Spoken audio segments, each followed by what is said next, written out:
Hey, what's up, everybody? I want to show you something. This is with this younger generation shit. Look at that. See that RD tag right under there? Look at that shit. It's clear as day, right? Now, let me tell you a little something about that RD tag. I did that shit with RE. Yeah, RE 357. I'm dead for many years now. And he was looking out for me. He was right here in this parking space. Well, while I hopped out and caught that RD tag. I was the first person on this gate. Now the reason I picked right here and nowhere else is because there's a bus stop here. So when the bus pulls in and takes off and cars and stuff, that blocks the traffic from seeing the RD tag. That's why I did it right here. Now all these other people came by later. I was the first person to catch his gate. All this stuff. See this guy? Stayed out of my way. See that stuff? Stayed out of my way. Nothing but respect. All these people, see? All that. They all stayed out of my way, right? Now, this guy and this guy came by literally 2 or 3 fucking days ago. 2 or 3 days ago and did this shit to me. I'm riding up on my bicycle, see? And I notice it. Now, let me point out to you. Someone's going to say, oh no, it's dark, right? Wouldn't that be the excuse they're going to use? Because you can't do tags over tags. That's like war. But anyway, whoa, it's so dark here. That's bullshit. Because the reason I did that spot right there is because right up here, you see they got an LED light. Yeah, that's a whole rod, an LED light. This spot right here is lit up like in this store right here. See it? See how lit up it is in there? That's how lit up it is at night, all around the clock, all night. Right now it's like 12 noon, so of course it's not on. And then you have the bus stop here. This whole thing here illuminates all night. This too. Big lights, they shine and bright as all fucking holy hell. Now let me ask you something, people. Please leave a comment. What have I ever done to this person here? What have I ever done to this guy? I can't even read this shit. Was it TCCER? I don't know. But what could I have possibly done to this man? I probably have a gallon of milk in my refrigerator that's probably older than this guy's graffiti career. What the fuck could I have possibly done to this guy? And what, he didn't see it? Look at this guy, he stayed out of my way. Look at this guy, he stayed out of my way. Look at this guy, stayed out of my way, stayed out of my way. You see? All these people here, except for this shit. You know? Now, he can't say he didn't see it. You know what they say? Oh yeah, RD got caught. Fuck him. We could do what we want. Yeah, it's the truth. But I don't know how else to put it. But you could clearly see that. Now this is my life story. This is what people have done to me my whole life. And then when I react back, I'm the wrong one. When I grab them, smash their head into something, I'm wrong. But see, I don't know how I always get panned out to be the bad guy here. But what I've actually have not written graffiti since what, 2017 I got arrested. Definitely not around here. My boy Rum lives right up that block. I live around here. If I do a tag, they're gonna, as a matter of fact, I think that tag was actually part of my arrest. Yeah, that's right. I believe this tag was actually, a photograph of this tag was actually in the book. They had like a whole big book of all these tags that were charging me with. And yes, now I remember, that RD was actually one of them tags in that book. And RE 357, Mikey, he had passed away. I stopped hanging out with him a year before he passed away because I didn't like what I was seeing and what was going on. So I stopped hanging out with him. Since a year before he died, I did this tag. And he stopped right here, in this spot, right here. Looked out for me. I did that tag.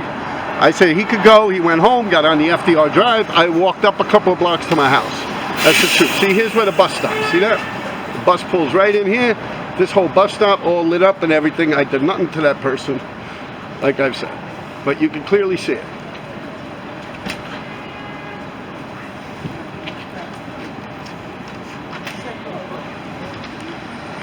Give you guys a little look around while I'm at it. See? New York, New York. Hello. Yeah, I gotta say hi. It's like that now, huh? Ooh, hello there. Well, tear that shit up. Bling, bling. Alright, go sleep, people. Hey, what's up, everybody? How's it going? Today is Friday. September 9th, 2022. My voice is finally coming back a little bit. Like I've explained before, I had COVID. The last 2 videos, I had COVID. I couldn't smell nothing. I lost my voice and I couldn't taste nothing. That was all that I felt. And my voice was a little scratchy. I had no fever, no nothing. So now I'm feeling better. A lot of you people were commenting on that. And another thing, you guys were saying, oh, I thought you don't drink alcohol. I was not drinking alcohol. I was drinking in Arizona. I have about fucking 4 cases of this shit in the other room. Someone gave this to me. I just finished this one, but that's what I was drinking. I don't drink. Last time I drank was at a Guns N' Roses concert in Giant Stadium, maybe a year and a half ago or something like that, with OR and them. Went to a Guns N' Roses concert, had 1 beer, and drank it. That's it. I smoke marijuana, yes. Now, enough with that.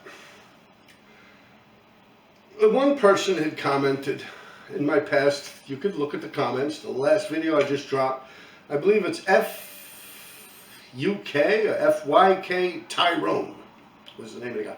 He said, so you're not going to write graffiti because of other people and what this and that, and he don't care what other people do, and he writes because it's something he enjoys doing. Almost like I should not write graffiti because of what other people think. No, I don't enjoy graffiti. That's the way he worded it. I don't enjoy graffiti if I'm doing it to please other people or something like that. Me, myself, I don't enjoy it. And that's no reason to not write graffiti. You obviously don't know who I am. I got arrested for writing graffiti. So if I write graffiti, they'll come and lock me up. I still live in the same apartment. They'll come right here, lock me up. So I don't write graffiti anymore. My video, if you look at the title and you actually sit through the whole thing, it clearly says how I feel about the graffiti that these 2 eyes in my head are seeing nowadays. And the course of graffiti and its current affairs, current situation, that's what that was about. It had nothing to do with me writing graffiti or not writing graffiti. I don't write graffiti. I'm 54 years old. Don't write graffiti. I did write graffiti a little bit in the pandemic, and the reason I didn't continue on, I could definitely think of a different tag. I could write RD a different way. So many different things I could do. But I was actually out there. I was out there with Skid. I went out there with Skid. I was out there with OJ. I was out there with A1s. I was out there with Psych. I went out there. I was writing graffiti during the pandemic. The beginning of the pandemic, early on when it was shit all out there. There wasn't even police officers out there. The shit looked like zombie land, or like something from The Walking Dead or something like that. Fear of the Walking Dead, The Walking Dead. Yeah, some shit like that. It was dead, with no cars, no nothing. And it was just like a snooze fest. Honestly, you could ask these people, Skid, OJ, and them. I was practically falling asleep in the fucking car, riding around. True story. It's just like, oh, right here, right there. There's no adrenaline. Yeah, I'm an adrenaline junkie. If there ain't no adrenaline, it ain't worth it to me. I'd rather go climb something or fucking go run a bunch, run until my heart's ready to burst or something like that. Anyway, there's coffee, people. I don't see how someone could make that mistake. But then again, I realize people don't know who I am. And that is the reason why I'm here. And thank you for that comment, FYK, FCK, Tyrone, whatever. It's in my comments. Thank you. And no disrespect. A few other people, oh, you're bitter, you're this, you're that, and blah, blah, blah, blah. Just normal bullshit. And that's okay, man. Voice your opinions. That's what this was all about. Of course, we all don't think the same way. Imagine how boring the world would be. All right. Now, I'm going to get into this other situation that had occurred. About 9-10 days ago, I went past this RD tag. It's on 58th Street, 1st Avenue. It was there. The RD tag was there. I got a video of it. It will show after this podcast thing. When I'm done talking, stay tuned and you'll see what I'm talking about. So I had a tag there. I actually did that tag with my friend, R.E., Mike, who is dead. He died, I think, 2016, I believe. I did that tag a year before he died. I wrote that RD tag on that gate on 58th Street, 1st Avenue, down the block from my boy Rum, my childhood friend Rum, right down the block from his house. 9 days ago, the tag was perfect. I was sitting there. I was the first person to ever catch that gate. The tag was there. Now, I go by there, what was it, yesterday, and there's a tag over it. I'm like, what the fuck? So I look at it, I can't even read what it says. TCCER or something. Now, I know a TC1 357, a big-ass Irish boy from uptown. He's like my height, but fucking maybe 40 pounds heavier, man. Big motherfucker will break your fucking jaw. That ain't him. That ain't TC, my boy. TC1 357. Different character altogether. TC1 357 D3 and them's people, man. Big dude, don't take no shit. For real. So it's not him. TCCER, and he's with that guy that does those weird, I don't know what the fuck it says. I see it up a lot around the village, a nice amount. It blends in with everyone else. It's like QN, QR, or maybe a QZ. But yeah, those guys came by and one of them just did a tag right over me. Now, I'm going to tell you something. I don't even know what the shit says. Never had a problem with that, man. A day in his fucking life. He just decided to go right over me. Now, I wrote on that gate. I was the first person ever to write on that gate. At that point, like I said, RE 357 KW, Killer Whales, from the Bronx. Parked the car right there. I hopped out the car, did that tag, and I went home. In like 2015. No, yeah, 2015. Because I did not hang out with RE the year before his death. I stopped hanging out with him. I didn't like what was going on, so I just faded out the picture. He started branching out. I stay with just anyone that knows me, my career. I hook up with one dude and I go off with him. I don't socialize with other graffiti writers. I don't give a fuck about what they're up to, what they're doing, just as long as they ain't doing it to me or over me or anything like that. So I always stayed in my lane. And he started branching out like a fucking social butterfly. And within a month, he gets arrested for writing graffiti. Me and him wrote graffiti for 12 fucking years. Every weekend, about 3 times a week, we'd go out. Every fucking week. For 12 fucking years. Never had a problem. Not even a problem. Within a couple of months of him not writing graffiti with me no more, he gets arrested. Then a couple months after that, which would put it about a year before he dies. Actually dead, no longer on this earth. Maybe if he would have listened to what I would say, he would still be alive today. But such is such. Now, that tag kind of has sentimental value to me. It is literally the last tag I did with RE while he was alive on this earth. The last tag I ever did with that man was that tag. I remember it like it was yesterday. This was 2015. I did the tag. We were arguing a little bit. I said, yo, I'm out. It's 4 or 5 blocks from my house. So he went on the FDR Drive, went up to the Bronx. I walked home. Okay? Didn't speak to him a couple of weeks, and we would call and talking to each other here and there, sending each other pictures and stuff like that. And then he gets arrested. He tells me about it. I'm like, whoa, whoa, whoa, what are you tapping me on the phone here? Yeah, I did a whole podcast about it. You guys could go back there and check at it. And that tag kind of had sentimental value to me. It's the last tag I physically did with RE. Now some asshole, just like 9 days. I saw that tag. It was perfectly fine 9 days ago. And about 2 days ago, actually the day I dropped my last video, I went to see Rum. And I noticed it was crossed out. So then I went by in the daytime. And I did video it, and I talked a little bit about it, and I took pictures of it and stuff like that to bring it to your attention, the type of shit I'm talking about here. Now, that is a new graffiti writer. As I explained when I'm talking, I probably have a gallon of milk in my refrigerator that's older than his graffiti career. So that's that. But when you look at this whole thing, this really is my life story. This is what I went through. I could, let me get to the list. These are all the people that I could think of within 10 minutes. Yeah, about 10 minutes.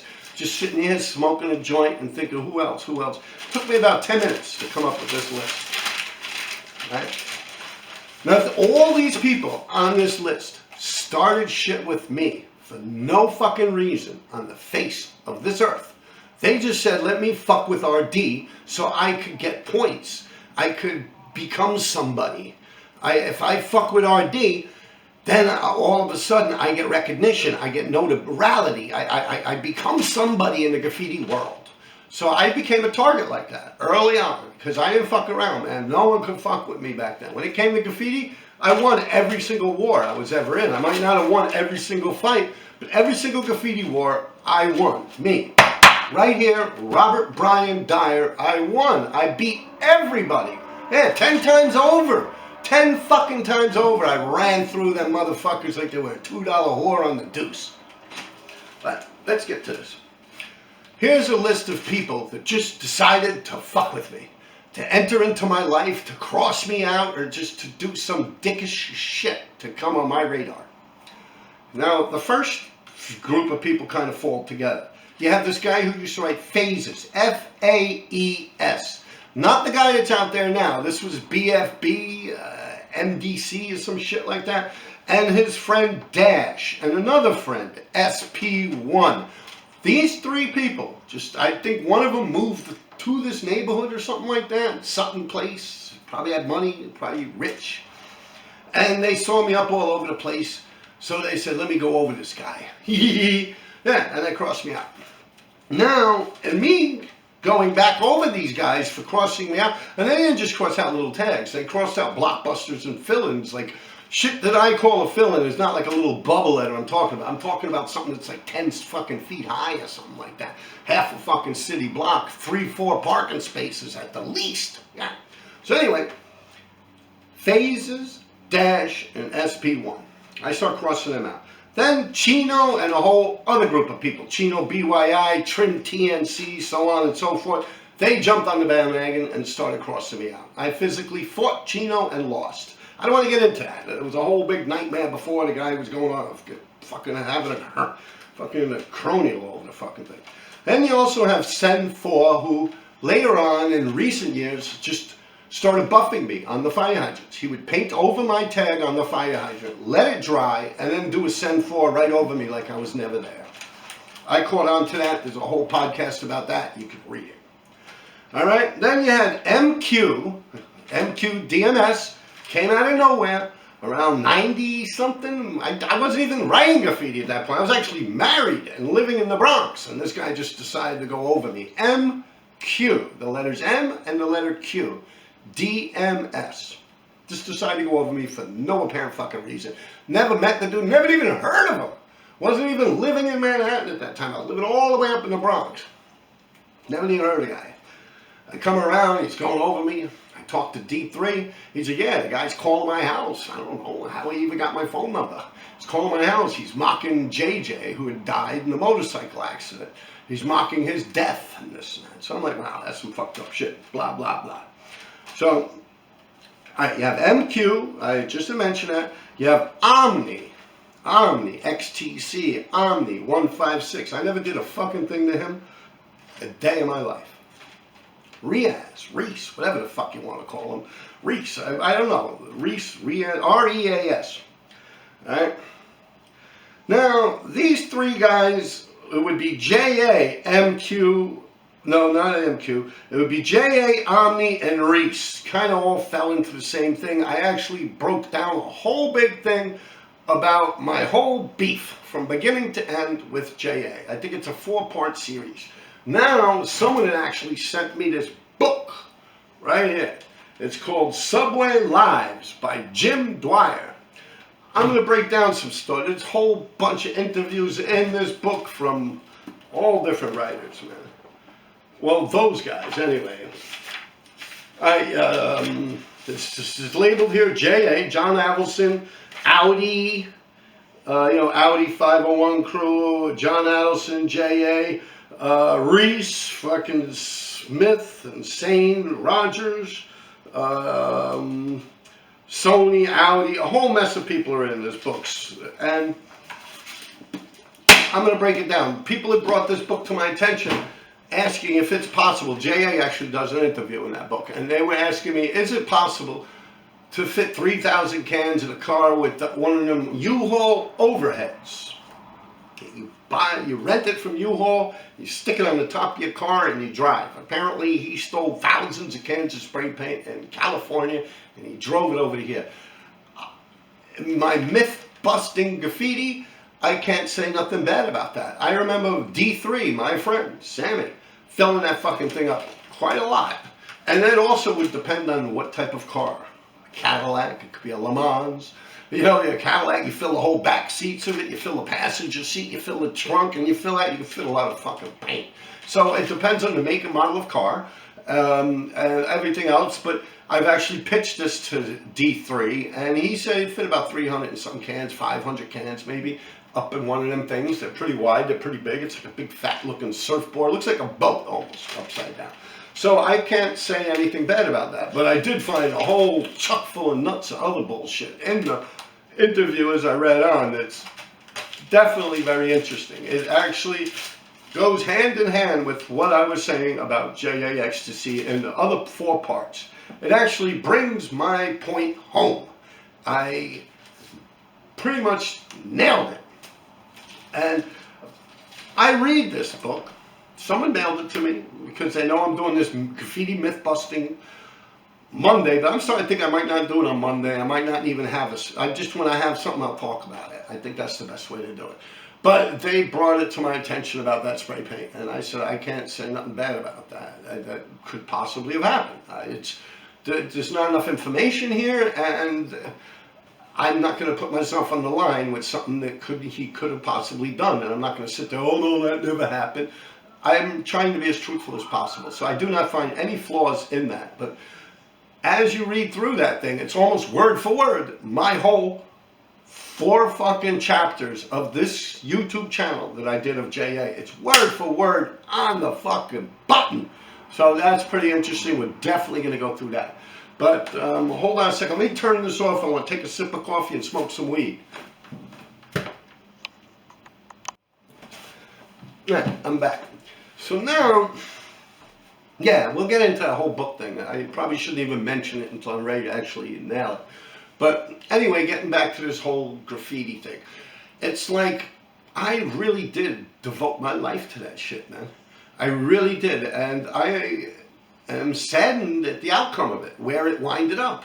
Like, imagine, like, carrying something on your back for 40-something fucking years, and then it winds up being, like, some commercialized bullshit. Like, it's no longer an underground activity. It's ruined. It's like Gap jeans or something, or like Old Navy. You get me? It's done, man. It's like, yeah, they fucked it up, and these are the people that fucked it up. Now, I still haven't even finished that list, yo, but we'll get back to that. So now, I did graffiti to the T. I did it exactly as it's supposed to be done. I followed it through and through. Now, all the people, like they always say, well, they always say good people, what is it, only the good die young? But no, it's like good people finish last. And that's really true. I mean, because I did finish last. I kept going longer than anyone. But with another sense of it, it's like the other people that jumped off the bandwagon in the 90s. They started doing Mark Echo. Someone mentioned that in the comments. The Mark Echo show for the video game Getting Up or something like that, which is actually named after a book that originally came out. It's like one of the really first graffiti books. It actually has my graffiti partner Lace in it. I believe it says Lace, T-E-D, or E-S-P, or both. T-E-D, the Ebony Dukes. It's a white boy, but he's now with the Ebony Dukes. And E-S-P, East Side Party, Extra Sick Partners. It's way before 357 even existed. So there's that book that came out way before. I believe that book was even out before Subway Art, Style Wars the movie. I believe that book was out before all that shit. It has a lace burner on it from the 6 train, I believe, under the windows. But that's got nothing to do with any of this. I just really, really love graffiti. And that's another thing I'm going to start to do, is I'm going to start doing like the unsung hero day, where every time I'm going to pick a writer that was amazing that you guys never hear about, whether it's a friend of mine or an enemy, I'm going to sit down and break it down that these people deserve their props. And you don't hear nothing of them, and actually the people that are out there now stole these people's shit, and like they would rather the person just rot like a homeless bum in the street than give them any ounce of fucking credit. There's a lot of people out there that are like that. A lot of them, man. But, well, I could definitely do that. I could name a bunch of people right off the top of my head right now. Like Cade, K-A-D-E, TMT, yeah. Fed, yeah. A bunch of people, man. So many fucking writers, man. Hell, even Stay High. I mean, he kind of gets the props he should, but just so many fucking people, man. The only thing is they weren't friends with the people that actually said, hey, let's make money off this shit. So that's the way it happens. And graffiti, like I said, it's very important to me. And with this one gate that I was just talking about, this dude just went right over my tag, and I didn't really give a fuck. Like, I might be exaggerating its sentimental value to me, but that really, truthfully, honestly, 100% was the last tag I ever did with R.E. Mike 357, R.I.P., rest in peace. The last tag I did with that man, ever. And now some asshole, like, what are you trying to say? Like, you're better than me? Or like, you could take me or something? You get me? Like, that's when my head starts spinning. But meanwhile, there's just some asshole that probably took the spot. He's like, yo, fuck RD.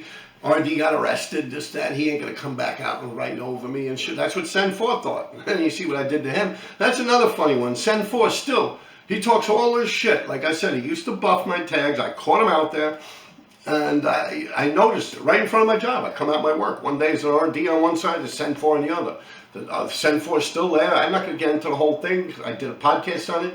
All of a sudden, my RD is gone. But yet it says Sen 4. There's no way in the course of 12 hours. The city came by at night, painted that fire hydrant, which they only paint them in the daytime. And they get out at night, paint that fucking fire hydrant. And then, out of the skillness of nothing, Sen 4 just happens to walk by there with a can of spray paint and goes, no. Bullshit. Fuck that. Didn't happen that way. But yeah, that's a perfect example of him putting himself above other people. Now, why did he do this? Because he was doing fire hydrants before me. But instead of actually just going over me and going to war with me, he pulls some sneaky little scumbag shit like that. Now, let me ask you something. I see he's still active on the fire hydrants. What the fuck is he doing? Like, okay, you were the one that started that shit. But dude, they call me the fucking fire hydrant king, which is the worst thing I've ever been called in my life. Compared to all the damage I've done on the subways and all the shit I've done in the streets. I'm known for fucking being the king of something that dogs piss on. It's insulting to me, it really is. I honestly wish I never indulged down that path. But in any event, he still has not climbed past me. Like, yo, I'm out the picture. I can't write. I'm definitely not on a fucking fire hydrant. I can't. Like, and by now, you stole my shit, but what are you doing about it? Like, go out there, tear that shit up.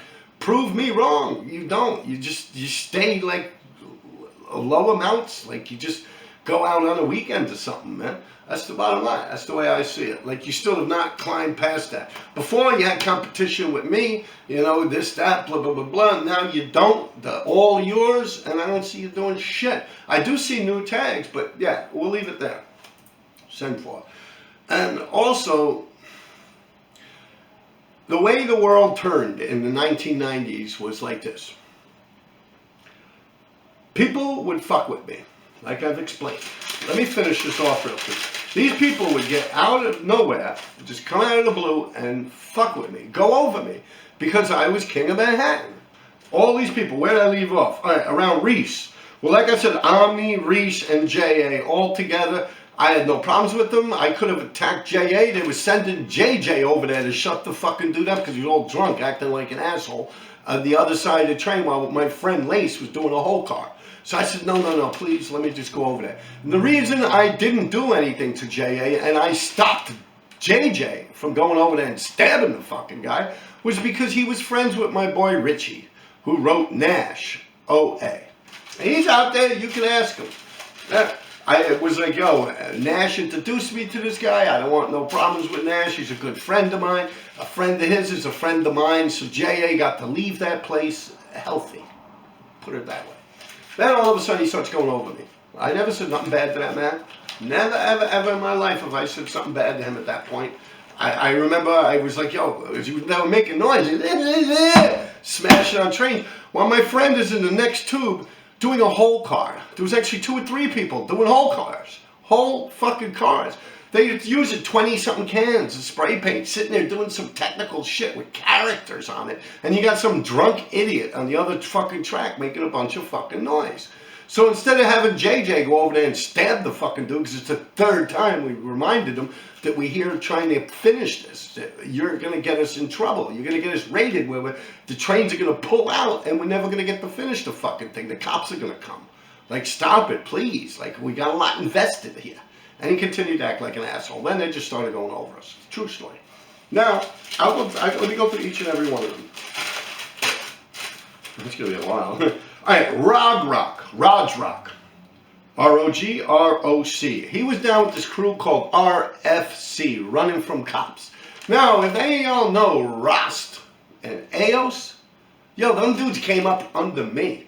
One of them even did a whole big fucking interview saying, yeah, RD and them, man, them dudes like, yo, they were older than us and shit like that. And, yo, they were cool. Like, they say, like, we were like the only black dudes and this and that and blah, blah, blah, blah, which is really true. You had Alex, you had Al, we had a bunch of different people that were hanging out with us. But I guess when they would come around, and I've known them since they were 10, 11 years old. Later on, these guys grew up into teenagers and they became RFC, Running from Cops. They invented this. Then many years later, like, it actually came off the back of 357, in a sense, like, according to the interview of the people that actually sat down and created that crew, hung out with me when they were 9, 10 years old, and I was like 15, 16 years old. Yeah, true fucking story. Now all of a sudden, many years pass, they don't even write graffiti no more, and I got a bunch of them RFC guys going over me. Like their main ally was me. You get me? And it's like, years past, I believe they were in prison or something like to that nature. And while that happened, RFC just like grew a different type of a brain and started fucking with me. No reason at all. I never done nothing to Rock. I never even met the guy. All right, now you have TK and Jaws. Jaws went over me up in the Bronx. So Burnside, I was explaining this when I was talking about that guy TD. He went over me in Burnside, I believe it was, Weeks, 176 on the D train, where it's a tube like this, the Grand Concourse up above, the Cross Bronx Expressway goes this way. In that tube, it's a tube under the ground, like a bridge, and on that wall I did a big huge RD. And Jaws wrote over me, he wrote, "Stay downtown, white boy," and he crossed me out. So I crossed him out all over the highway and everywhere. And I never went over him again. I just went out one night for about 2 hours and smashed a bunch of his shit and just left it at that. Never heard another peep out of him. Then all of a sudden, TNR, goes over me with Chino and all, and Chino SP, OD, BST, a whole mess of people. The pictures were on the internet, you could see them. There was like 10 different people over me at that point. Ven was one of them, I don't know. All right.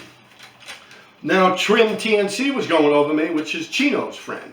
And Dape, also Chino's friend. I had this guy, this is more recently, I don't know much about them, but Savs, DS, Don't Snitch, and Neo, Us Crew.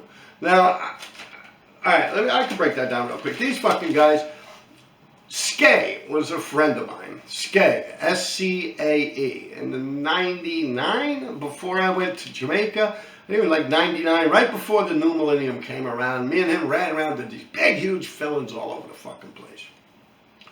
So he goes and moves to Florida. They chase his ass. It's actually a story in that Vandal Squad book. He's like the only person in that book that didn't get caught. Like, they came looking for him. He ran into some bowling alley, climbed out some window, hopped on a plane, and went to Florida, and no one ever heard from him again. That's pretty much the way the book breaks it down, except for the Florida part. I just know the Florida part because it's all in hindsight. So yeah, this guy Skay and me hung out, did some graffiti, did a lot of shit together. As a matter of fact, there's another guy on this list, EA. I'll get into him later. But EA, RIS, XTC. He died. But anyway, this Skay guy moves down to Florida many, many years later, maybe 2 years before the pandemic. I hear from him. You know, he gets in touch with me on Instagram or something like that. He's like, yo, I'm coming to New York. Let's hang out. I'm like, okay, we'll do the Queensbridge pit over there in their Queensbridge houses.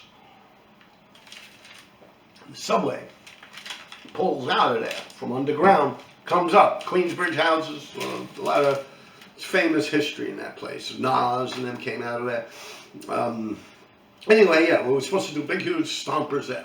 So he comes all the way from Florida with some woman that's like 400 pounds and maybe 3 feet tall. Nah, she's about 5 feet tall and she's fat like this. And with some dude that writes Neo, a real tall guy, a little taller than me, thicker than me. And I'm like, I don't know, like that girl can't come. Oh no, she got me here with her car and gas money or whatever. And that's how they got there, so he has to take her. And I'm like, well, I don't know. So we wound up scratching that spot. And once that spot got scratched, we're like riding around thinking about shit. And as a matter of fact, he climbed over something on the highway. It's actually the only thing still going out of that whole night. And he did an RD there because I had a torn Achilles heel. I couldn't climb out there. Didn't want to risk it. It didn't seem like it was worth it. I did one on the tracks there, an RD. You know? All of a sudden, this guy, SY, is going over him. That's why he came to back. Now, apparently, he used to babysit this SY guy, and SY grew up and started crossing him out. I don't know, maybe he wasn't such a good babysitter. But that's what happened.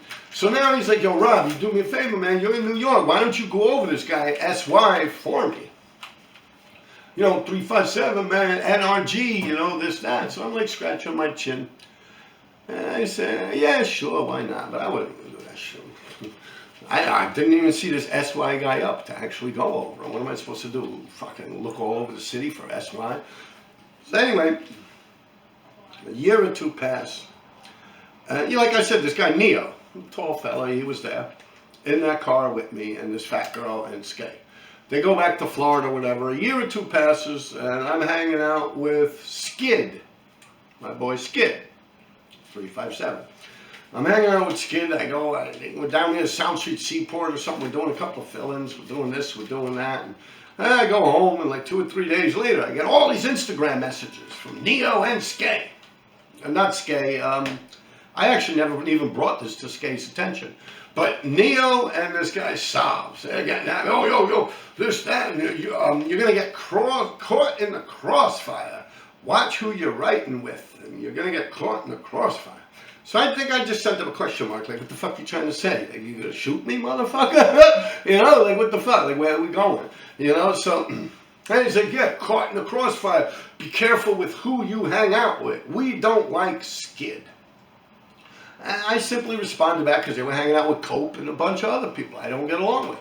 So I said, well, you don't hang out with people that I favor too much either. I don't like a lot of the people you hang out with either. But then again, what's it matter? I'm probably never even going to see you again. Like, what the fuck? Like, why are you getting in touch with me about some shit with someone else?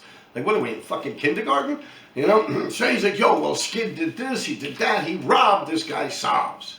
He robbed him for a couple $1,000 or some crazy shit with plane tickets and all types of crazy shit and women involved and all types of crazy shit. So I'd sit there and I'd tell him, you know, and how he's blowing this guy Skid up. And I'd say, you know, I just went through that same exact situation, man. That's fucked up, man. And he's like, yeah, word, right? That shit's bad, man. I'm like, yeah, it's horrible, man. That's some fucked up shit.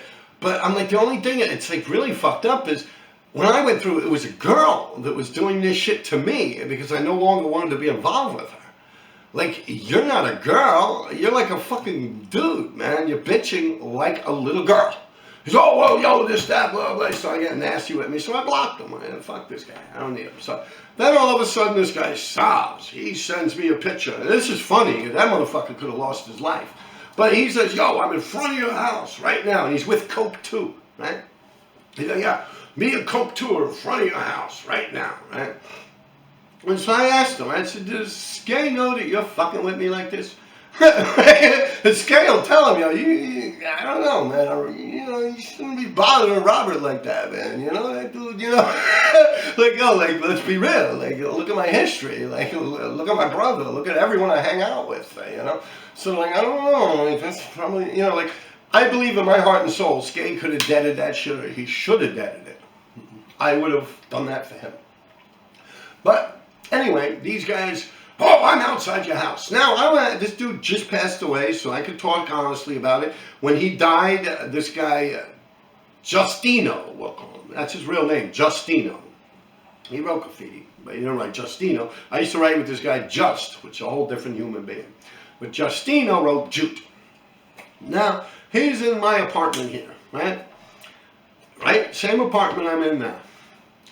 And I get this Instagram thing about, they're outside my apartment.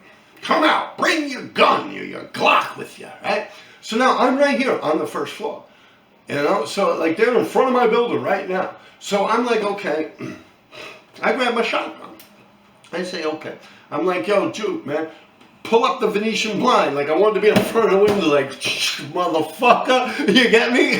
So anyways, like, yo, let me just go out there and shoot the motherfucker. Like, yo, this dude, Jude, like, people that know this Justino dude, man, he was batshit crazy. If you look back in the newspaper, he's the dude that was chasing them cops around with the fucking machete, like, 10 years ago or something. Yeah, that was him, man. Yeah, same fucking dude, man. Batshit crazy, definitely fucking bipolar, twisted ass motherfucker, man. Especially deprived from sleep and staying up for days on end, drug abuse and shit like that. That dude's buck fucking wild. Yo, if I would have had that shotgun, he would have ran out there and just shot that motherfucker. Dead and clear. His exact words to me were, Rob, man, they don't know me. I'm like, yeah, but my building got cameras. He's like, so the fuck what, man? I won't come back here again. And it's true, like, he could probably just pull out, go like, boosh. He looks nothing like me. He's fat and short. And just boosh, boosh. And just walked away. Like, for real, this could have really fucking happened. But anyway, we look out there, go out there. There's no one out there. So I'm like, what the fuck is this about? Whatever. So like 2 or 3 days pass, and my boy Sear, 357, gets in touch with me. He tells me the same thing, that Cope got in touch with him, or someone got in touch with him through someone, that they were out in front of my building. So I'm like, well, I don't know, I was there, I was home. I looked out my window. There was no one out my window. No, it did not happen. It's not true. And I'm like, yo, like, they're like, oh yeah, well, we know this, that. And then I realized they went to my old address. And I started making jokes about this. Because they went to the address that I used to live at with my brother, but that place turned into a crime scene. My brother allegedly murdered someone. You could Google that and look at it. So the apartment became a crime scene. I couldn't live there. I had my kid and everything. I didn't live there. But I guess through the newspapers and stuff, they thought that's where I lived. And that's probably where they went. It's about 2-3 blocks from where I'm sitting right now. 62nd Street. 344 East 62nd Street. I'm assuming that's where they went. But if they would have read the newspaper about my arrest, my graffiti arrest that happened after that in 2017, they would have got the proper street. But I guess they looked at the old thing with my brother's address, because they did not come here. Anyway, this goes on and on and on. Then all of a sudden, like, they start sending me messages. He's like this. Actually, that same day when he's outside my house, he's like this, yo, you don't know me. He's like hiding his face. He's doing some stupid fucking shit. Like, if you're gonna be like, yo, like, hide your, like, show your face or don't, but like, don't be doing stupid shit like that. Like, all I could see is the dude like plucks his eyebrows and his skin was like a baby's ass. Yeah, for real, it's like smooth, like a fucking baby's ass. You can tell the dude never been a fight a day in his fucking life, man. You can see his hair was like little, like, yuck. Freaky shit, bro. I'm like, okay, come with me to that shit, boy. Slice your ass up real fucking quick. Straight up. Anyway, never amounted to nothing, never heard from them again. But I did find that pretty interesting. Now that I think about it, I don't even think I haven't even told Skid that these people got in touch with me. Yeah, I know they had problems with Skid and OJ. And I don't know whatever came of it. I kind of didn't really write graffiti anymore. This was during the pandemic, and it was kind of whack outside, so I said, I'm not going to do this shit. So I stayed home. I didn't bother going. I mean, not because of them or anything like that, But yeah, that's one situation. Now, what I'm trying to say is in the 90s, I played graffiti like that. I did it the way. Like, yo, let's do this. And then all of a sudden, it got so, I hate to use the word because it got me in trouble last time, but it got so liberal that I've become like the beastie, like wild man of Bora Bora or something like that. You know, like the untamed beast. Like, look at him. He's such a, like, oh, like he's not even in society. He's like a fucking, like a fucking barbarian or something. You know, you get me? Like all of a sudden, I'm like the bully, the brute. But I swear to you, I never started any problems with any of these fucking people. Don't get me wrong, I probably would have fucked with them anyway somewhere down the line. I did pick a lot of people out the hat. I did go and fuck up, cross out a lot of fucking people. I beat the shit out of a lot of fucking writers. True. But this particular list, no. Now where did I put the fucking particular list? Here it is. But this particular list of people that I'm talking about now, they started with me. And then when the shit hit the fan, all of a sudden, oh my God, you're so violent.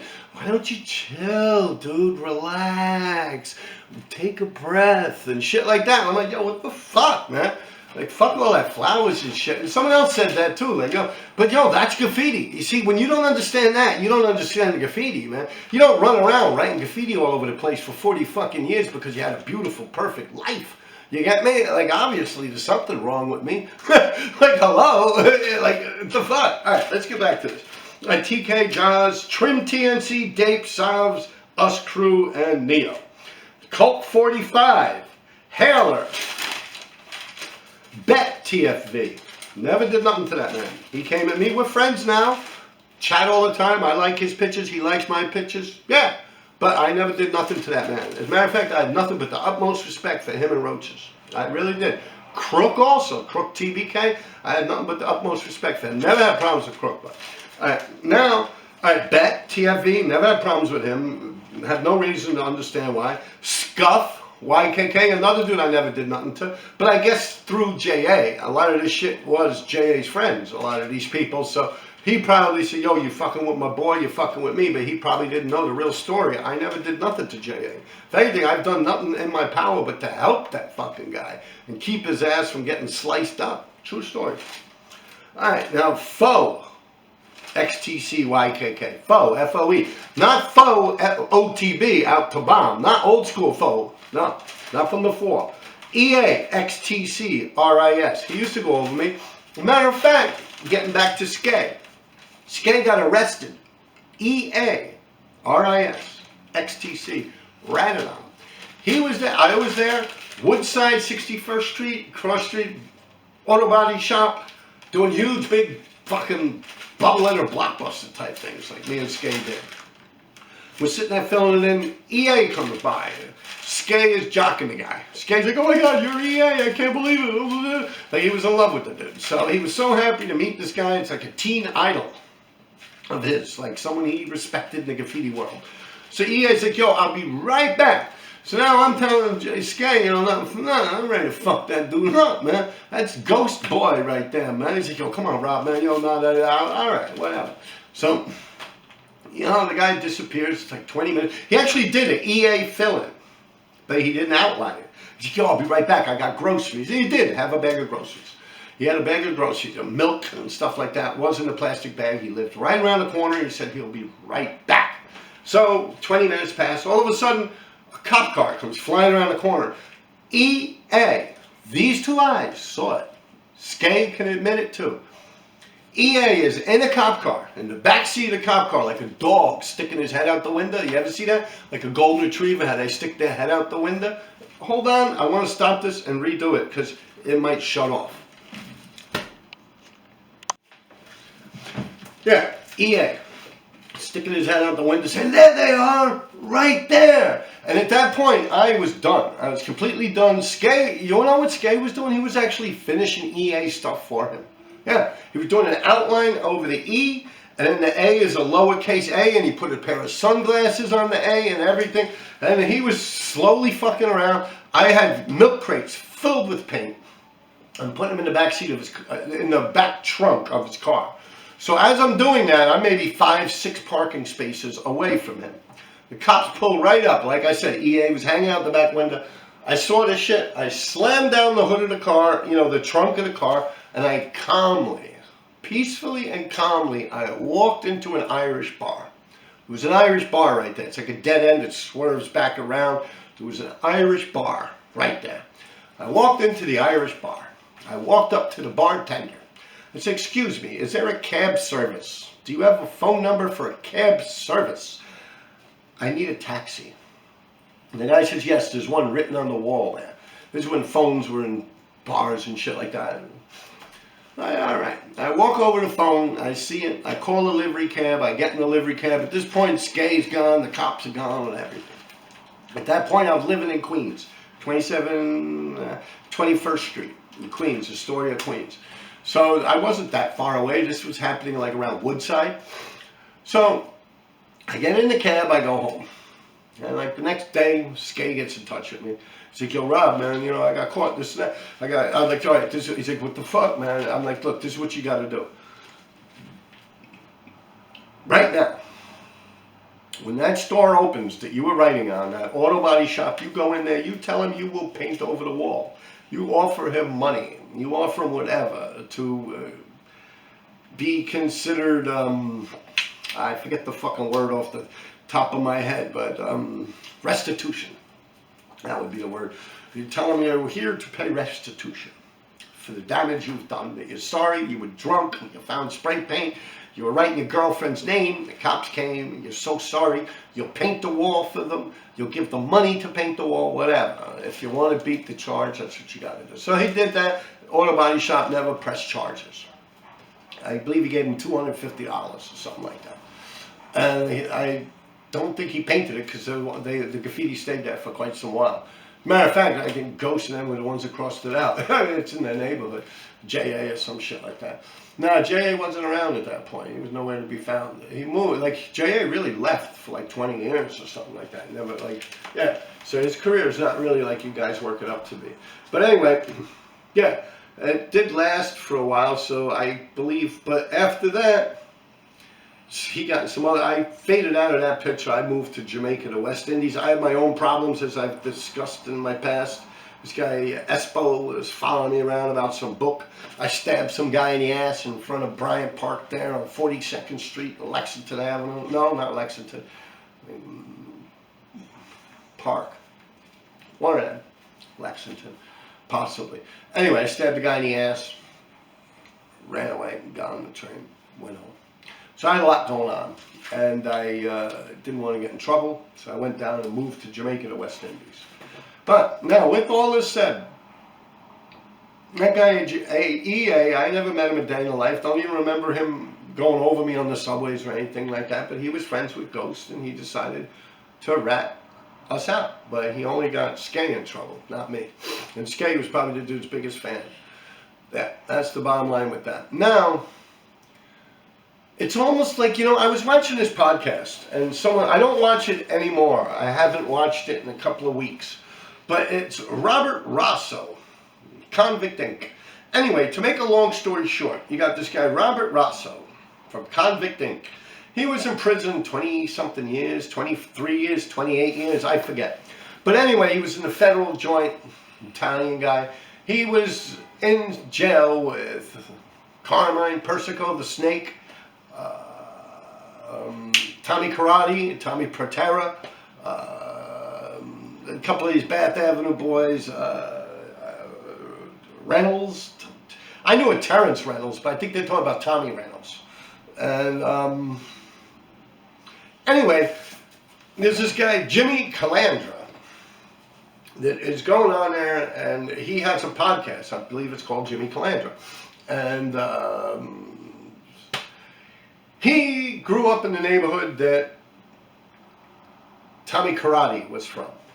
So in all his podcast stories, he's like, yeah, yo, Tommy Karate had a sit down for me. Like, he saved my life and this and that. And Tommy Karate this, Tommy Karate that. Tommy Karate was a beast. He was an animal. He would cut animals' heads off and all types of shit. And he was a serial killer. He was a sick motherfucker. He was this, he was that. So now, it just so happens that Tommy Karate was actually in prison with this guy, Robert Rosso, that has Convict Inc. So he gets in touch with him and he's like, yo, I don't know this Jimmy Calandra guy. I never met the guy a day in my life. And he's really working me out to be bad.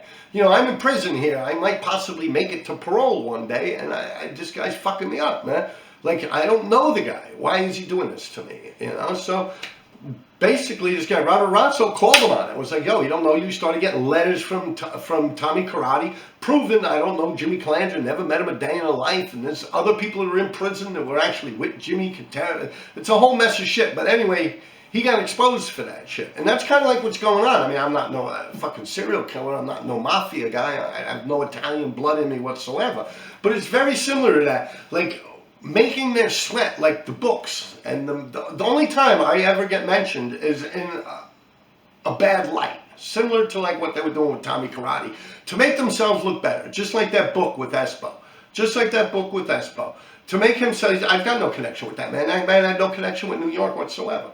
But just to make himself look better and his book to sell better, he comes up with this whole big chapter about me fighting Chino. Which it did happen. And yes, Chino won. Yeah. But I mean, that's a perfect example of it. That's how it started. Then you had some of these other guys, and it's funny because now they'll write, drain the swamp and this and that, like Donald Trump type phrases they'll use. But back then, what they were doing is they were helping like Democratic parties win elections and stuff like that. Yeah, there was, then you had the Mark Echo show where they're all out there on Front Street and shit, and then all of a sudden they try to act like they're grimy graffiti writers. You can't have it both ways, man. You can't. It don't work that way. And that is something that I'm trying to explain here. Like, I'm really trying to break it down to you, like, as civil as possible. I'm not the most civil human being. I never claimed to be. You know, I do have a high IQ. I'm pretty intelligent, believe me. But as far as it goes with the graffiti game, the people, this is a perfect example, and I would love to tell you who it happened to. Like, I would love to tell you the person, but I don't want to go down that road because he actually just wrote me a whole big love letter when I mentioned him last time, and this situation just dawned on me right now. But I was in the Hall of Fame one day. I was sitting there with Joey TDS, right? Stay High 149 was there. So TNS was there. And James Top? No. Frosty Freeze was there. Frosty Freeze was there. Anyway, what happens is we're talking and they're asking me something and this and that, and we're talking, we're laughing it up. And now there's another group of people that are younger than us that are kind of off to the side, but they're not really allowed to paint there. It's not an actual function that they're painting. We were actually just hanging out, smoking weed and shit, you know. And who's a couple other people there. So one of them, maybe 9-10 years later, like I was talking about a story. And I was sitting here like how I'm telling you guys stories. So I told them that story. I told Stay High, Joey TDS, So TNS, whoever else was there. And they're like, oh shit, yo Rob, this, that, blah, blah. We're chatting it up, talking and shit. So anyways, like 8 years go by. And now this dude is telling that same story that I did. Like, I actually lived it and did it. And this guy's telling the same exact fucking story on a podcast, but it's him that did it. And I'm like, yo, that dude was right there. Like, he was right next to me, like, huh? And then, like, he just stole what actually happened to me and lied and acted like it happened to him. So that is kind of upsetting. And like I said before, you got this new guy now. He just went over me for no reason on the gate. It's not like, oh, fillings over tags and none of that shit. It's just, yeah, he just went right over me like he actually has problems with me. And I swear, I never met the man a day in my life. I have never even seen it up until it's over me. First time I ever saw it up. Maybe it's someone that don't like me and they invented some fake tag to write over me or something. Who the fuck knows? But it's proving my point here. And even the negative comments, I leave them. You could call me whatever the fuck you want on here. Go ahead, have your fun. At least it's not live and you're slowing me down. But go ahead, have your fun, because you know I won't remove it. You know why I'm not going to remove it? When you do that, you just prove my point more. And the bottom line is, people have been trying to silence me and act like I don't exist from day one. Now this thing, YouTube, comes out, and I'm able to voice my opinion. All of a sudden, everyone's panties are up in a twist. What the fuck? Is their graffiti career more important than mine? I was out there. I put everything on the line. Yeah, I put my whole life on the fucking line. You know, let me tell you a little story about when I did get arrested in 2017. They went to my son's school. He was a child. They went over there, and they picked him up from school. And they dangled him in front of me like a fucking prize, telling me, oh, yeah, you know, just admit you did the graffiti and this and that, and we'll let you go home and you can take your kid with you. You don't want your kid to go to a home, do you? You don't want your kid to go through what you went through. We can look here and we can see, because they put my whole arrest record from like 12, 13 years old. Some of them are even graffiti arrests at that age. I believe 84, 83 or something was my first arrest for graffiti. I've been arrested for graffiti 4 times or 3 times, I forget. I'll go through it and I'll figure it out. Once 83 and 87, that was on the subways. 83 and 1987. Then I never got caught again until 2017. That's how long I was out there. And I was out there illegally and hard. Yeah, like I was out there like that, for real. True fucking fact. Ain't no fucking buddy been out there like that. For that long? No. Not even Easy, not Cost, not JA, none of them. None of them. And those are the top dogs. But they all took, Cost took 8, 10 years off, and then he'll come back out hard, and then he'll go away again for 10, 20 years, 5 years, 8 years, come back out. That's Cost style. But when he comes out, he fucking comes out. And it's brilliant. But then you have Easy that disappeared for like 20 years. JA, the same thing. Like, last I heard from JA, like the last time he was going home, he was like 90 or something like that, 89, 90, I don't know. I left in 94, I got married, and by the time like 95, 96 came around, I never heard from the guy again. Like, yeah, it's a true story. He never came back to Manhattan and did shit. Now he pops back around with the pandemic and does a little something here and there, but not to write home about. But then again, maybe he was in California, like this book says, doing what he says in this book, so who knows. This book actually gets into what he was doing in California, to the Bloods and the Crips and all this and that. Anyway, I don't want to bash the guy. Like I said, later on in life, you sit back and you think of things, and it's really not that big a deal. But I keep being worked out to be the bad guy, and it's really not the case. I've done nothing to these people. I'm looking for that fucking list again, man. I keep losing that shit. How'd I put it? Yeah, give me a second, people. Here we go. Now, let me get through this list for real.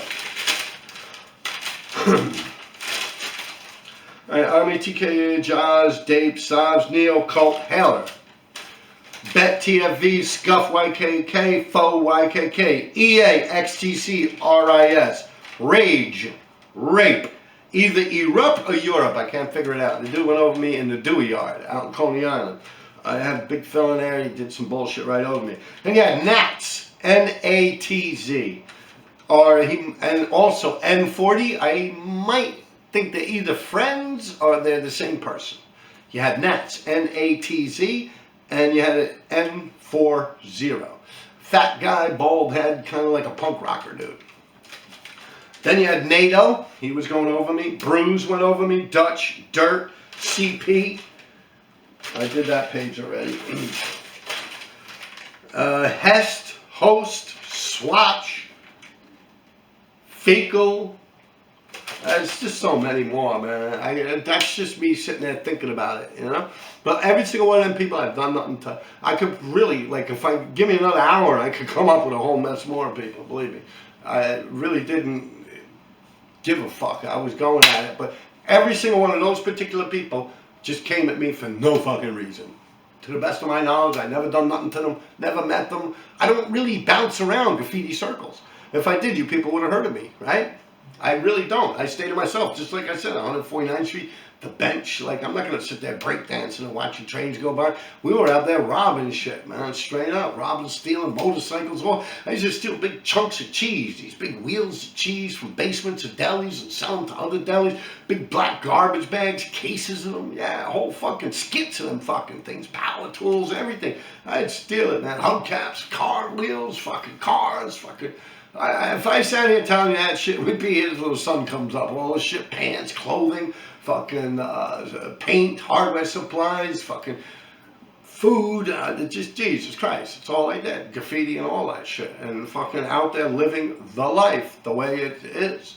And all these people have money, and a lot of them just fucked around, and they tricks, and now it all gets exposed, and they all have a titty attack about me. But yo, I kept quiet. I stayed in the shadows because it's illegal. I can't come on here talking all this shit. I'm arrested. Enough years went by, statute of limitations and stuff. I can sit here talking about it all now. They didn't think about YouTube. That's what happened. And like I said, you got people out there trying to make me look bad to make themselves look better. Or to hide the fact that they honestly started shit with me to make themselves look better. Or for whatever reason, they don't like me, they don't like my graffiti, whatever. They never met me. You know, but that is how the whole fucking thing really played itself out. Now, something similar to that, and on another note, my boy Joey. This kind of falls into there in a certain sense. Redhead Joey. Remember I was telling you guys? He started a podcast about his times hanging out with Alpo. Now, he started that thing. Had beautiful stories on there about, you know, a lot of people wonder because Alpo had like some kind of skin drafting done to his ass. I don't know how that became known in the society, but a lot of people yelled this down. I remember him actually talking about it on a podcast or on a phone call or something like that, and he would put girls behind him, so when he pulls a wheelie, if he falls, he lands on the girl. But it just so happens that the first time that ever happened to him, or maybe the only time it ever happened to him, Redhead Joey, my boy, popping a wheelie down the avenue with Alpo on the back. Alpo fell off the back, they crashed, whatever. His ass got fucked up, man. They used all types of cocoa. Like, yo, Joey put some real cool stories on there, shit about Alpo that people don't know, because she, like, grew up with Alpo. Like, Alpo hung out, like, from uptown. And I think that that would have been good, but I knew when Joey was doing that he would have problems doing that. I mean, Alpo, I think, yeah, I believe he was charged with more murders, or accused of more murders than Sammy Guevara from the Mafia. Yeah, I believe he got convicted and accused of more murdering. He murdered more people than Sammy Guevara. Yeah, fucking dude, yeah. I mean, they make movies about him. He's like a celebrity star, like I've explained in the past. But anyway, Joey started a podcast about it. Now, I get it. The guy killed a lot of fucking people. I mean, it was a friend to us. We were cool. But he killed a lot of people, so he's going to have a lot of enemies. People have families. So that I get. But that's not what was bugging Joey. What happened is he started doing his podcast, sitting there talking about Alpo, and now some dude like in his 20s from Detroit, like literally, you know, you're going back to the 80s, so the guy's in his 20s, he wasn't even born then. And all of a sudden he starts harassing, a black dude, he starts harassing Redhead Joey, who's a white guy, from 116th Street up in Harlem there. And he's plugged in too, Joey. No, I don't think not, man. Yeah, 116th Street, Pleasant Ave. Fuck yeah. So, anyway, to make a long story short, this guy from Detroit, 20-something years old, starts fucking with Joey. Like, Joey's talking all these stories. All you got is people regurgitating what they hear about Alpo, the criminal, the drug dealer, the murderer, the this, the that, how he's fucking women on videotape of his enemies' girlfriends, and he's this, he's that. You know, so Joey had a whole other way of going about this. You know, like to humanize Alpo, the person, the dude, the friend, Alpo. You got me? So he had a bunch of people say, oh yeah, but Alpo didn't kill his white friends. You know, but that's the truth. White friends, not employees, not co-workers, friends. That shit was business. Drug dealing is a business, and it's a dirty fucking business. Shit goes down. Yeah, and he just was Alpo, straight up. Anyway, besides all that, Joey's sitting there talking about all these times he's had with Alpo, and, you know, getting into detailed dates, places, times, clubs. Puffy gets involved, P. Diddy, whatever the hell you guys want to call him, all different nice stories. And there's some guy from Detroit, oh, yo, stay out of black people's business. That's what he did to Joey. And then he actually made like a meme where it's like, stay out of black people's business. And he took Joey's head and put it on like some body that's swinging and doing. So, like, Joey just threw in the towel. He canned that whole fucking thing. Boom. And then, like, honestly, Joey is the only human being that could really sit there and tell you people something about Alpo that is, like, truthful. It's, like, from someone that hung out with alpo. You know? And I mean, I don't know. He's Joey. You know, like Joey Cupcakes, another one. You know, he could sit there talking about so much beautiful fucking stories. Like, you know, Joey lived a life, man. Redhead Joey lived a life, and I'm not upset at him, but I'm looking at this guy like he's telling Joey, Redhead Joey, the white boy. White Boy Joey, another title they call him. He's from Harlem, the Wheelie King. Everyone knows him up in Harlem. Everyone's even commenting in the comments, yo, Joey, what's up? It's good to see you're alive and this and that. And you got one asshole from Detroit. It's like, stay out of black people's business. Stay out of black people's business. And like I've just said in my past podcast, we ain't fucking around like that. There was none of that racism shit, man. Like, think about it. Alpo let his white friends live. You know, but like I said, those people were all just business partners to him. He wasn't from the west side of Harlem. He east side, man. We do things different around here. For real. True story. I'm not going to praise the guy. He told on a lot of people in Washington or whatever. But he never told on anyone that I physically know. That doesn't give him a pass. I'm not saying everything's okay with him for doing that. And he never killed anyone either from the east side that I know about. Yeah, true story. So, yeah. I mean, we played shit differently here, man. You know, shit could go bad. Truth. But anyway, this one guy came at him, stay out of black people's business. He even made a whole, like, video of it. It's like Joey's head on, like, a body dancing and shit. So I'm like, yo, I'm dying to etch in there. Like, yo, stay the fuck out of New York City business, bitch. Like, in my mind, but I didn't get involved with it because I've been down that road before on Streets Are Saying Things, and just like I've talked about, that's a website, a graffiti website, just like I've talked about in the past, I've just stay in my lane, man. Like, they come at me left and right anyway, and even if I shut the fuck up and don't even own a computer or go on a computer, they'll still be harassing me. So, yeah, but in this one particular situation, I kind of was like, wow, that sucks. But, you know, I get it. You know, like I said, Alpo has a lot of enemies, man. He told on a lot of people. He fucking killed a lot of fucking people. These people all have families and stuff like that. But that's not the person that bugged him. It's just like a troll that is just trying to get recognition. And it worked, man. It worked. It worked. Joey stopped. Joey's like, yo, I'm a white dude, man. Like, yo, like, I mean, I honestly didn't even talk to Joey about it, but he stopped. He deleted all his videos. He left one of mine in my art show, and that was it. Yeah, I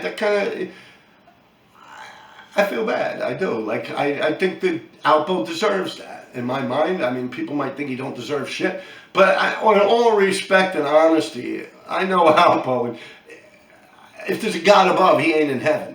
But if there's some kind of spiritual afterlife and he could see what's going on here, he'd be fucking cracking up laughing, man. And that dude had a funny sense of humor.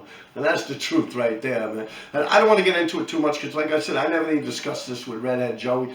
It just popped into my head right now when we're talking about this shit. But yeah, that's like exactly with the graffiti community. Like, y'all are like some asshole from Detroit and shit. And I got nothing against Detroit. Believe that. I'm just using that as an example. Maybe I shouldn't get states involved like that, or political views like liberals and this and that. You know, maybe that's wrong of me. Obviously, people have gotten a little mad at me. But I'm just sitting here telling you people what happened to graffiti. Like, before it was really like, let's do this, and then all of a sudden it's like, stop, quick, call the cops. Yeah. Kes 5, great dude, man. Kes 5 was a real graffiti writer, yo. Might not have started back, but yo, when he did write graffiti, he really was the one dude that was like a graffiti writer. For real. And everybody hated on him like a motherfucker. And they all called themselves graffiti writers when they were trashing his name. And then when he died, oh, poor Kes 5. Yo, that was my heart. Yo, that was my heart. Meanwhile, when he's alive, they treat him like shit. They make all these memes also about him and all types of stupid shit. But yo, I'll tell you something, man. When I think of this whole situation, I think of Kes 5 also. And I think of Stay High, 149. Another dude was in the Hall of Fame with little canvases, down on his luck. It happens. Trying to sell little canvases to people. And they're like, yo, get the fuck out of here. I remember Cope 2, actually, kicking him in the ass. Telling him, get the fuck out of here, right in the Hall of Fame, in front of everybody. A few people were carrying on like that. And I was like, yo, that's fucked up, man. I'm like, yo, now, then after he dies, all the same fucking people, but not Cope 2, I don't believe so. But I know Cope 2 probably owns stuff from Stay High, as I do. But in all reality, the same people that were acting like assholes, they start doing Stay High, canvas. Yo, this is a tribute for my boy. I did this for my boy, Stay High. It's a tribute where, yo, you want to buy it? yo, you could buy it. Like, yo, like it's all, like, no, like, yo, crazy shit, man. Yo, graffiti is fucking important to me, man. It really is, man. It's been my heartbeat for decades, man. Decades I've fucking been into that shit, man. Longer than any other fucking human being, man. And I did it the right way, man. I did not fucking do no fake ass bullshit like all these other motherfuckers out there, man.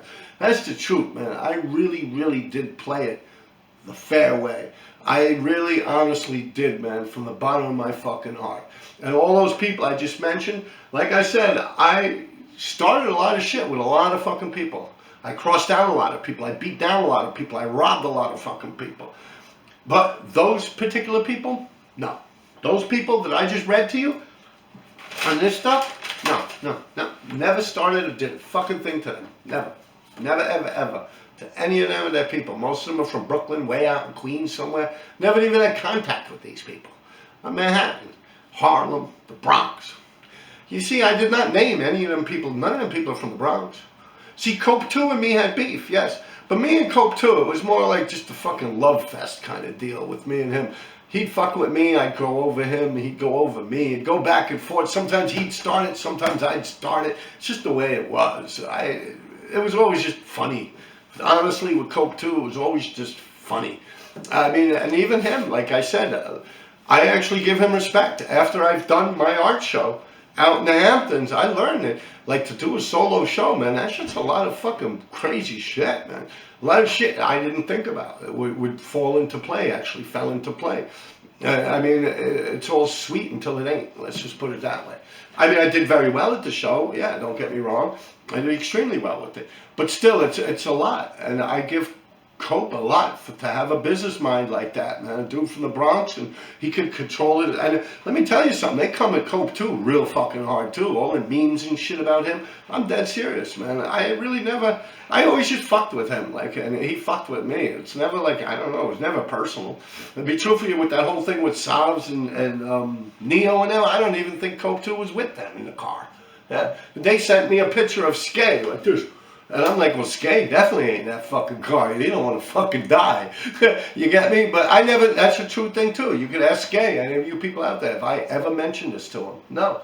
I like Skid. I never even told Skid that these people are getting in touch with me with all this crazy shit. I think it's just so stupid, minute. Why fuck up the graffiti? You know, just keep my mouth shut, stay in my fucking lane. That's the way I roll, man. You can ask anyone out there, man. I'm being honest with you. Yeah, fuck yeah. Let me wrap this up. I'm sure I'll think of 101 other things to say and probably put it back on. Please watch the video with this guy that went over me. No fucking reason whatsoever. Alright, people, take care of yourselves. Enjoy your weekend. And like I said, a bunch of you people jumped on that. Like, even if I was drinking beer, I'm fucking 54 years old, but I really don't drink. I don't even have to tell you people that, you know, but it's the truth. I don't drink. Don't do drugs, really. Marijuana, yeah, but I don't even know. I mean, illegal drugs, I guess would be the term. All right, people. Oh, wait. I like doing that. You know, I realized I just watched this video, and I didn't finish telling you about my arrest and with my son and everything like that. I was in the middle of explaining it, and I off-tracked because I don't script nothing or write anything. Yes, I wrote down these names of the graffiti writers because, of course, when I'm here, I couldn't think as much. But other than that, nothing scripted. I think of something, I say, okay, I turn this thing on, and I do it. And I put it on YouTube. So that's what happened. But anyway, getting back to this part with me, when I got arrested for graffiti in 2017. Now, I go to the precinct. They catch me coming out my building here. They bring me to the precinct. I got my bicycle and everything. I was on my way to work. Then they go to my child's school and they pick him up and bring him to the precinct. And they start trying to wave him in front of me and telling me to, you know, just admit it. You did this and just sign these papers and this and that. Otherwise, you're going to go to jail and your kid, and you go through the system rather, and your child will be put into care until you're out and this and that. And I said, no. And I said, oh, you're going to do that, this, that. I said, no, I think it's more important for my son to see how someone would react when standing by the truth. And even though I'm lying through my teeth, I'm like lying to them, but I said, so therefore I guess he's going to go where he's going to go and I'm going to go where I'm going. True fucking story. But honestly, I knew in my mind it's just stupid graffiti. Even though it's like 200 cases and it got knocked down and then knocked down like I was explaining before. But with my kid, I said, nah. But I knew I actually have a backup plan if something like that ever happens. Most people do. I had this girl, Anna, that I was hanging out with, writing graffiti with. Anna, she writes graffiti. So she was a backup plan, and apparently she wasn't around, but Dover, D-O-V-E-R, Dover, 357, Dover, BF, my boy, known him since he was a little kid. He comes by, picks up Bobby, and I go through this system. It takes about 3 or 4 days and I get out. But yeah, that is a true story. That's really the way it was. Like, they tried to dangle my kid in front of me and everything, and I was still like, no, but you know, a real true parent would, you know, stand behind the truth. but eventually, yeah, I copped out. I think it was 82 cases, 87 cases of the making of graffiti or some shit like that. And I had to pay them $500, and that was the end of it. $556 actually. Forgot $6 that came back over, rearrested me for a warrant, put me back to the system. It's all, I have it back there. You can just look it up on my podcast. That's one thing I forgot. Also, I was also getting into this Savs and Us guy. Now, in between all that stuff that was happening, I remembered one more situation that occurred. And it was actually Savs. Now, the name of this guy's crew is DS, like don't snitch. Okay? But in an email to me or a message from Instagram, I forget, I blocked him too, I believe. But he had wrote in this message to me that, you know, about getting caught in the crossfire and this and that, him and that Neo guy. And I'm thinking they're talking about shooting my ass or something, you know. But they're just talking about crossing that stupid graffiti or something, you know. But anyway, but they did tell me, yo, come outside, we out here, bring your guns. So, yeah, but they weren't out there. We came out there, and like I said, I was with Justino, man. Dude, hell yeah. He was in the newspapers, chasing cops around with a machete. Yeah, that dude would stay up for a couple of days fucking getting high, bro. And that's how he was that day when he was here. Hell yeah. I'm thinking to myself, he wanted to go out there and just shoot them and keep walking, just go home. Like, who would stop him, you know? Like, yeah, it could have worked. I mean, you know, as long as they're not dead or something like that. Like, shoot him in the leg or the ass or something like that. Yeah, but that's hard to do with a shotgun. Like, that's all I had. Like, that shit'll take your fucking leg off, you know? It's going back a while, but yeah, that's a true fucking story. Dude, yeah, he's batshit crazy. He's dead now. He died like a year ago. And I wasn't getting along with him during the end of his death there, but yeah, that dude, yeah, fuck yeah, man. I believe that in my heart and soul, straight up, yeah. True fucking story. And like I was saying with this whole thing with Redhead Joey, Redhead, H-E-D, Joey, when he had that thing on that was really a beautiful thing that he was trying to do, like for his friend, like he, you know, like seeing a side of Alpo that other people aren't talking about, you know, like, you know, the actual people he hung out with and like rode around with on motorcycles and shit. And I think that that would have been cool, but apparently, you know, people didn't like it. He's white and he's talking about black, and it's really weird. I mean, the guy was from Detroit, and I mean, honestly, man, in Manhattan, we really didn't think like that with color.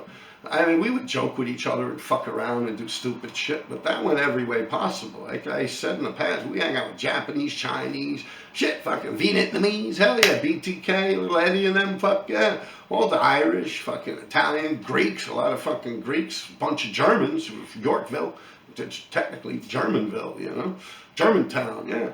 Fucking Puerto Rican, Dominican, everyone we hung out with. We just chilled, like, and made money. We weren't, like, on that shit, man. That's like some Howard Beach or some, like, fucking, you know, like some real, like, dominant neighborhood where people might feel that way, like, way out in the outskirts of Brooklyn, like, or something like that, or way out in Queens there, the Ozone Park or something like that, and Howard Beach and stuff like that, but not Manhattan, the city of Manhattan, man. We were all just chilling, straight up and down. Hell yeah, true fucking story, man. And yeah, that was kind of weird, but I get it. I mean, you know, Joey looks at it like, wow, I don't know, I really haven't talked to him. I really probably shouldn't even assume anything, because it wouldn't be proper. But yeah, I haven't mentioned it to him or anything. I really haven't heard from him. And even with Skay, I never mentioned to him a word about this whole shit with Neo and Savs. Them coming at me for some shit that Skid did to them, like he robbed I don't even remember what the fuck it was. It was some crazy twisted shit. And I'm like, what the fuck's that got to do with me? Like, you know, I thought we were hanging out. Like, you know, like in my mind, I'm like, I remember that guy. Yeah, a couple of years ago, he came by here with Skay. You know, I met them and this and that, and we did a little graffiti together, very little bit, and that was it. Now all of a sudden the guy's barking at me all nasty and shit. Who the fuck's this guy think he is? Who does he think I am, rather, you know? That, very interesting. But, yeah, that was strange shit. And that's how the whole thing transpired. And once again, I really didn't think much of it. You guys can get in touch with Skay. It might be like, huh? But I mean, those dudes, they know what I'm talking about. Yeah, and he was sending me an email. Message, I believe. Might have been on Facebook. I don't even remember. Instagram. I blocked them. I'm pretty sure it's Instagram. A lot of this stuff was taking place. Where's it going? You know, after this whole crossfire and this and that, you're gonna get in trouble, and your son and this and that. To me, that's like you're saying to me that you're gonna snitch on me, like you're gonna rat me out. You know, you start saying, well, you got your son to think about. That's what I'm thinking. You're talking about shooting me or something. You know. Fuck. Yeah, find out, you know, he's talking about telling on me and shit. Like, I'm like, wow, boom, I blocked that ass. But it's don't snitch, but yet snitch on RD. And that's like, it's kind of sad, man. It really is. That shit fucks my head up. Not that thing particular, but just the way, like, I really am, like, I might be sitting here sounding like I'm a victim, and I might be strumming it on a little extra, but in all reality, all those people I mentioned, I never done nothing to them people. And they make me out to be like some bad person, like I'm a horrible human being. I mean, I did some shit. I mean, so did everyone else. Don't get me wrong. But yeah, I'm here to straighten out my story with you guys because of the way I've been proclaimed in the graffiti world. Yeah. Like a bully, I'm this, I'm that. But as I showed you in the video that's going to come up, some guy just went over me 9 fucking days ago. Last time I saw that tag, that RD tag, was 9 days ago. And it was in perfect condition. Just like the day when the last time I hung out with RE and actually did a tag. I literally did that tag. That was the last tag I did with my friend RE that had passed away, long been gone. That means nothing to some fucking, what, TCCCER or some shit? You know, of course he's not supposed to know all that, but that is really the truth behind that fucking tag, man. And I'm like, wow. Like, yo, you think this dude, this TCCTER shit, and that QN or QR, they're going to even be writing after the fucking pandemic is over? Like, they're not even going to write no more. And yet, like, they destroyed something that, like I said, like me and RE, literally, it was like, what, 2015 is the last time I hung out with him. It was the winter of 2015, I did that tag. Now, just 9 days ago, I would say, last time I physically saw that tag in good conditions, right down the block from my friend Rum's house. I was coming from Rum's house, tag was there. Yeah, that's when I said goodbye to Rum. Bye-bye, Rum. Oh, my tag is still there, and I went home. Then I ride by just 2 days ago, the day before yesterday or something. I'm like, what the fuck, man? I'm looking at it, the fuck. I ain't think nothing of it. I don't give a fuck. Because you know what did bother me too? They took out a beautiful Baron 357, Baron STS from Roosevelt Island. Sweetheart, man. The best of fucking people out there, man. Not a mean bone in his body. Some asshole went over it. Baron, he's been dead quite some time now. He died from ALS, like Lou Gehrig's disease. Very painful, man. That dude, like, literally shriveled down and died, man. Saddest fucking thing, man. Sadder than cemeteries. Some asshole just went over the shit. 74th and 3rd. It's like a nice little fucking fill-in he had on the gate. That shit's been there forever. And someone actually just pointed out to me in my comments on my last video. And it's like, yeah, JJ also. My dear friend, John Zavolis. JJ. Someone just went over, like, the last of his stuff, too. That dude, he's been dead since... Shit, you know, he didn't even see his 18th birthday, man. Yeah, that dude died, like, when he was, like, 17 years old, man. For real, man, on a stolen motorcycle, man. And, yo, like, some asshole just, like, yo, and I'm fucking bad. I'm the fucking wrong one, yo. I'm telling you, man, graffiti really fucking means something to me, man. I'm not bullshitting about that. All the hee-hee, ha-ha stuff and this and that and blah, blah, blah, blah. Yeah, but, yo, graffiti does mean something to me, man. A lot. It probably means a bunch more to me than it does to these fucking assholes that decided to just do stupid shit like that. And like this list of fucking people too. I've outlasted them, I've outwrote them and everything. Well, actually, I can't say that about MQ. I've been seeing MQ. He's been getting up, man. He's been doing his thing, man. I don't want to go putting him on blast, but yeah, he did that big, huge thing downtown there, like 4th Street or something like that. Yeah, he's been going off, man. Hell, even right around here, I've been seeing him up. MQ, yeah. Definitely been putting it in. He steps it up a notch. And I don't hold no ill will towards MQ for going over me back in the 90s and shit. Hell, we actually hung out in this same room I'm in right now. I sat here with MQ. Yeah, hung out. We did stickers. There's actually a video of that. MQ and RD doing stickers. I seen it on YouTube. Yeah. I got no ill will towards him. But, you know, honestly, when we're talking about the truth, I did nothing to that man for him to go over me. And when we met and squashed, we didn't even really squash beef. I just acted like it never happened. Yeah, the dude was destroying my shit for years on end. When I met him, hey, how's it going there? This, that. Didn't even bring it up, not once, you know.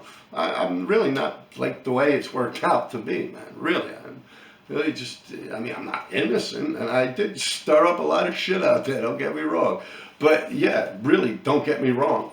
Like, don't get me wrong, but don't get me wrong. Like, don't believe all that shit what these people are telling you, man. You look at the real motherfuckers, man, the real writers out there, like the people that really count, man. They'll tell you, man, RD's a good dude, man. He's all right, man. RD's all right, man, for real. I'm over here, like, trying to, like, turn you on my side or something, it might sound like. But I'm really just looking at this like a book. Like, this is my life story, and this is honestly how I fucking feel. This is truthfully, really, like, how I feel in my heart and my soul. I'm telling you, that's my honest opinion. All those people, I never did shit to them, man. I defend myself. I'm not no one's fucking fool, you know. But with that same token, I never done nothing to these people.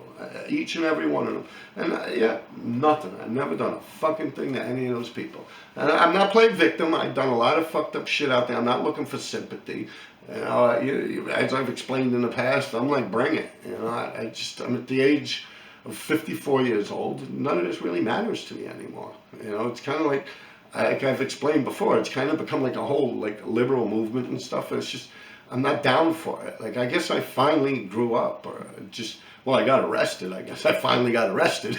Believe me, that took the wind out. I mean, that was the main kick in the balls. But with that break, with me being arrested, and even though I still snuck around a little bit during the pandemic, but even with that break and that whole arrest, that moment of time where I couldn't do nothing, it actually had me reflect back on it all. And it was just, I don't want to sit there and say like it was a waste of time, but it was not that important anymore, I guess. I've actually had this conversation with men, RTW, like, yo, how come you don't, like, when I was out writing, like, you know, it's like 2012, actually, like, yo, he's like, nah, man, I understand. He's like, you know, right around the streets and stuff. It's like, you know, it's just, I'm cool, I'm all right, like, I'm done with that shit, you know. It's like, the best thing I could do now is not write. That was Min's actual words to me. I asked him once, why did you quit? Like, how come you stopped? He's like, that was the only thing I could do. Like, I had everything. Like, I literally had all the subways. When the only thing I could do that would be shocking is actually quit. That was his words. When you think I'm shitting, you ask him, man. True fucking story.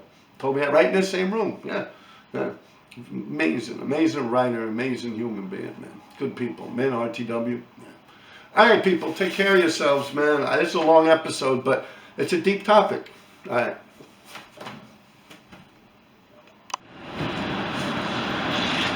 Hey, what's up, everybody? I want to show you something.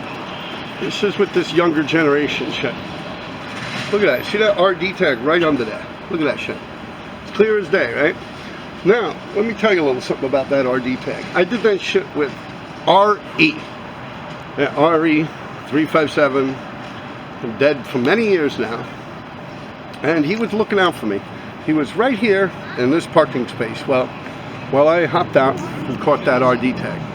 I was the first person on this gate. Now the reason I picked right here and nowhere else is because there's a bus stop here. So when the bus pulls in and takes off and cars and stuff, that blocks the traffic from seeing the RD tag. That's why I did it right here. Now all these other people came by later. I was the first person to catch this gate. All this stuff. See this guy? Stayed out of my way. See that stuff? Stayed out of my way. Nothing but respect. All these people. See? all that. They all stayed out of my way, right? Now, this guy and this guy came by literally 2 or 3 fucking days ago. 2 or 3 days ago and did this shit to me. I'm riding up on my bicycle, okay? And I notice it. Now, let me point out to you, someone's gonna say, oh no, it's dark, right? Wouldn't that be the excuse they're gonna use? Because you can't do tags over tags. That's like war. But anyway, whoa, it's so dark here. That's bullshit. Because the reason I did that spot right there is because right up here, you see they got an LED light. Yeah, that's a whole rod, an LED light. This spot right here is lit up like in this store right here. See it? See how lit up it is in there? That's how lit up it is at night, all around the clock, all night. Right now it's like 12 noon, so of course it's not on. And then you have the bus stop here. This whole thing here illuminates all night. This too. Big lights, they shine and bright as all fucking holy hell. Now let me ask you something, people. Please leave a comment. What have I ever done to this person here? What have I ever done to this guy? I can't even read the shit. Was it TCCER? I don't know. But what could I have possibly done to this man? I probably have a gallon of milk in my refrigerator that's probably older than this guy's graffiti career. What the fuck could I have possibly done to this guy? And what, he didn't see it?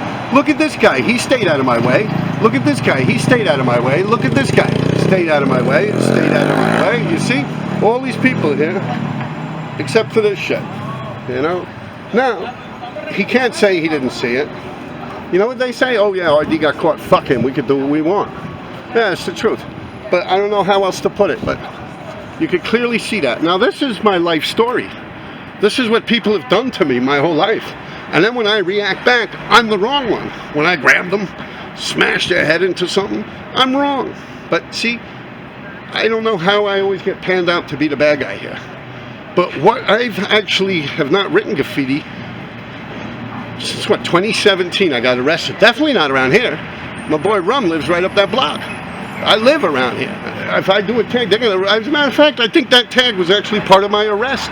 Yeah, that's right. I believe this tag was actually, a photograph of this tag was actually in the book. They had like a whole big book of all these tags that were charging me with. And yes, now I remember, that RD was actually one of them tags in that book. And RE357, Mikey, he had passed away. I stopped hanging out with him a year before he passed away because I didn't like what I was seeing and what was going on. So I stopped hanging out with him. Since a year before he died, I did this tag, and he stopped right here in this spot right here. Looked out for me. I did that tag. I said he could go. He went home, got on the FDR Drive. I walked up a couple of blocks to my house. That's the truth. See, here's where the bus stops. See that? The bus pulls right in here. This whole bus stop all lit up and everything. I did nothing to that person, like I've said, but you can clearly see it.